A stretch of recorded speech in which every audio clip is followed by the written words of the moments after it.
Jautājums bija, cik man bija mašīnas. Jā, un pēc tā golfiņa tā, kas nākamais bija. Golfiņus ļoti smuki atvadījos no viņa. Viņš ir citiem cilvēkiem. Cerams, ka vēl šobaldien brauc un iet. Ja pieliec. Es jau izstāstīju tehniku kā. Kas man tālāk bija? Tālāk man bija džipiņš. Ļoti jauks džipiņš, tas ar tiem akmeņiem, kas tur nobruka. Un pēc džipiņa man bija bembītis. Un pēc bembīša man bija Range Rover sākās.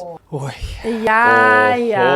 smags nosaukums. Man patīk. Es gribēju teikt, mans kumeļš.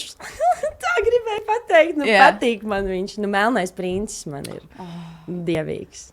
Izcils. Kāds jums nepatīk Range Roveri?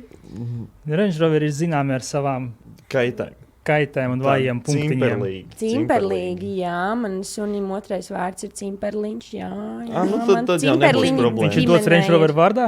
Kāds? Viņš ir dots Range Rover vārdā? Nē. Es pieļauju, ka suņus bija pirms Range Rover. Jā. Nē. Ne?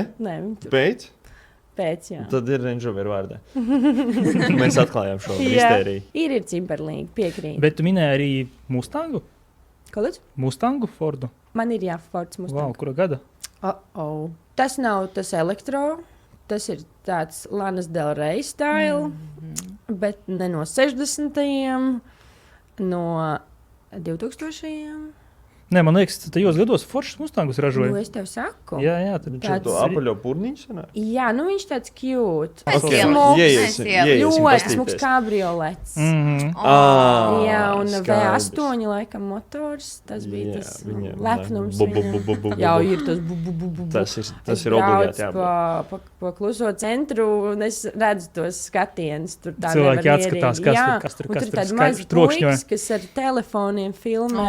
Viņi visas tādas kaut kādas sevi interesējošas mašīnas tur ķer. Tas ir inčīgi.